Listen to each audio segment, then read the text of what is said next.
During break time, one of the other boys accidentally hit Emeka and she fell. The royal guard rushed to help him, but one of them noticed something odd. Emeka's tunic had torn slightly, revealing a bandage. I still remember the day when everything started to unravel. It was about a secret that was hidden for so long in the village of Utom. The prince and heir to the throne, Emeka III, was not really a boy.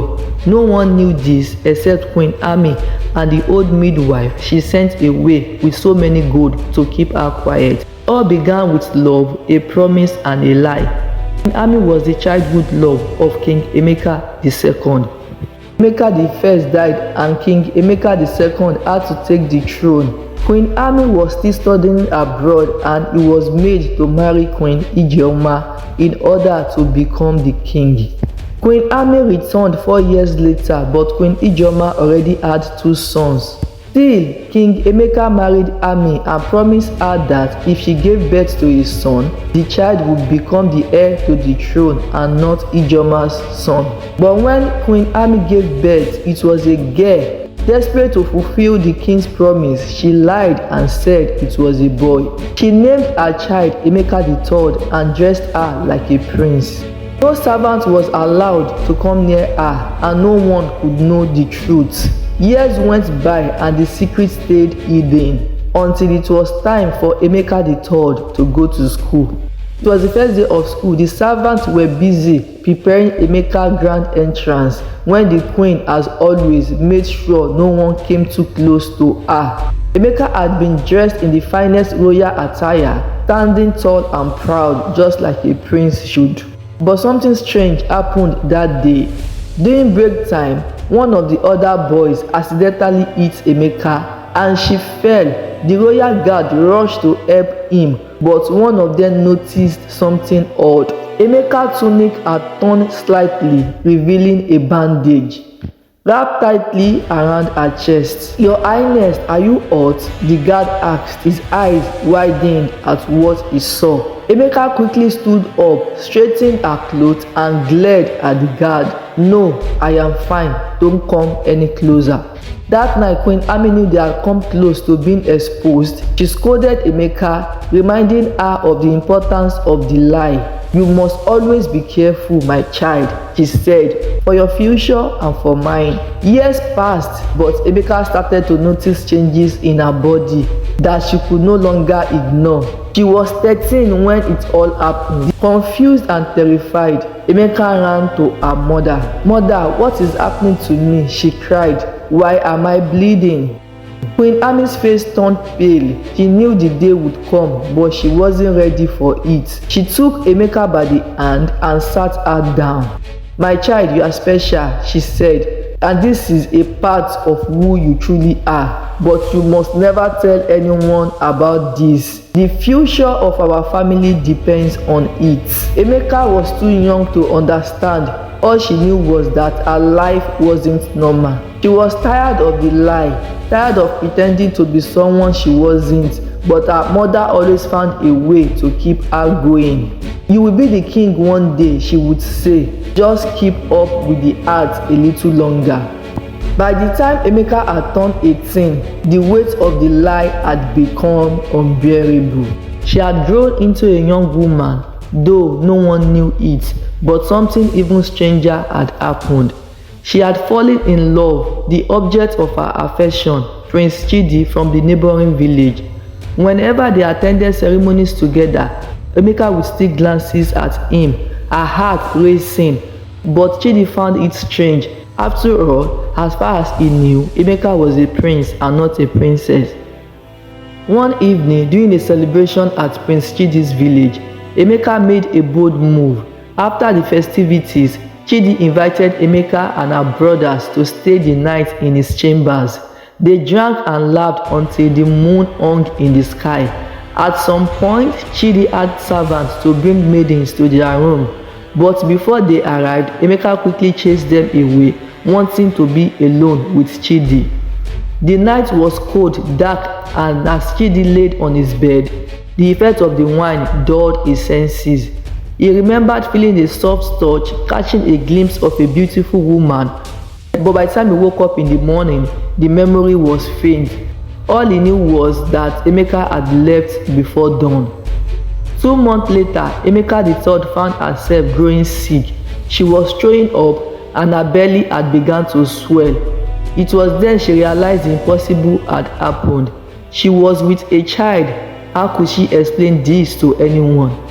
Her parents were far away in a foreign land, and the Yam Festival would soon arrive. How could she show her face to the village when the secret was closed for all to see? Emeka locked herself in her chambers, avoiding everyone, even her brothers. She knew her time was running out. How much longer could she keep up with the lie? The Yam Festival had finally come, and the whole village was buzzing with excitement. Drums echoed through the streets, and the people gathered to celebrate the rich harvest. But inside the palace, all was quiet. Emeka III had locked herself in her chamber, her once flat stomach now large and impossible to hide. She didn't know what to do. The king and queen had returned the night before, too tired to notice the changes in their daughter. The morning of the festival, the palace servant knocked on Emeka's door. "Your Highness, the ritual is about to begin. You must come out now." But Emeka didn't answer. She stood before the mirror, staring at her reflection, her hands trembling. How could she face them? How could she face her father, the king, and the entire village? Her secret was no longer hers to keep. The door suddenly opened, and Queen Ami walked in, her face tight with worry. She saw her daughter's swollen belly and gasped, "Emeka, what have you done?" Emeka couldn't hold back her tears. "Mother, I can't hide it anymore. I'm with a child. It happened the night of Prince Chidi's celebration." Queen Ami heart sank. This was the end of everything she had fought so hard to protect. She grabbed Emeka by the shoulder, her voice shaking. "You must go out there and perform the ritual. We will figure this out later. Just don't say anything. Keep your head down." Emeka wiped her tears, nodded, and followed her mother out into the bright courtyard where the king and the village elders awaited her. As soon as Emeka stepped outside, the crowd went silent. The villagers stared in shock at the sight before them. The prince whom they had known their whole life, with a belly that told a story no one expected. Even the king looked confused, his face darkening with anger. "What is this?" the king shouted, rising from his seat. "Explain yourself, Emeka." Before Emeka could respond, the chief priest stepped forward. He had been watching the scene closely, his old eyes filled with understanding. "Your Majesty," he began, "this is not something the prince can explain. There is more to this than we know." He turned to Queen Ami, his voice growing serious. "My queen, speak now or face the wrath of the gods." Queen Ami's hands began to shake. She kept this secret for so many years, and now in front of the entire village, there was no escaping the truth. With a deep breath, she stepped forward and knelt before the king. "My lord, please forgive me," she said, her voice barely a whisper. When Emeka was born, it wasn't a boy, it was a girl. Gasps ripped through the crowd, and the king's eyes widened with disbelief. "What are you saying?" Queen Ami's words spilled out like a flood. "I lied because I was afraid. I wanted to keep my place, to fulfill your promise. So I raised her as a boy, and no one knew, not even you." The king's face twisted in anger. He took a step towards the queen, but the chief priest raised his hand to stop him. "Your Majesty, this is the will of the gods. The child did not ask for this lie. The queen's actions were wrong, but the prince should not be blamed." King Emeka was silent, his eyes locked on his daughter. He was filled with rage. but he could also see the pain in her eyes. The truth had hurt her more than anyone. From this day, the king said, his voice low and cold, "You are no longer Emeka, you are my Ada, my daughter." The crowd murmured in confusion, but the chief priest nodded in approval. "The gods are satisfied," he said. The chief priest turned to Ada, who is responsible for this. Ada hesitated, then whispered, "Prince Chidi." The king's jaw clenched. Summon Prince Chidi at once. It wasn't long before Prince Chidi arrived. "Your Majesty, you called for me." King Emeka's voice was hard. "Prince Chidi, do you know this?" He pointed towards Ada, whose swollen belly could no longer be ignored. "Your Majesty, I swear I know nothing about this. I thought Emeka was a man." The chief priest watched him carefully. "Do you remember the night of your celebration, Prince Chidi? The night Emeka stayed with you?" Chidi's face paled as faint memories came back to him. I remember being with someone, but I thought it was a maiden." The chief priest nodded. "It was not a maiden. It was Ada. She chased the maidens away and lay with you that night."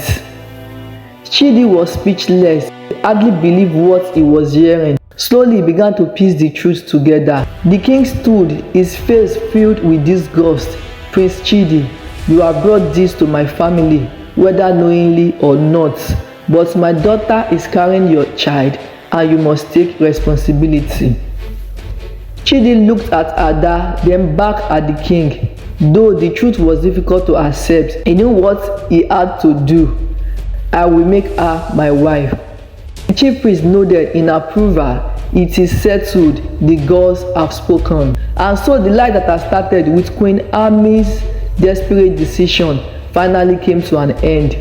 Ada, once known as Prince Emeka III, became the princess, and soon she would become a wife and mother. As for Queen Ijeoma, she was exiled to her grandparents' village, and once glorious life now filled with shame. But in the end, it was a lie that has shaped the future of the kingdom, and her name would forever be tied to the tale of the pregnant prince.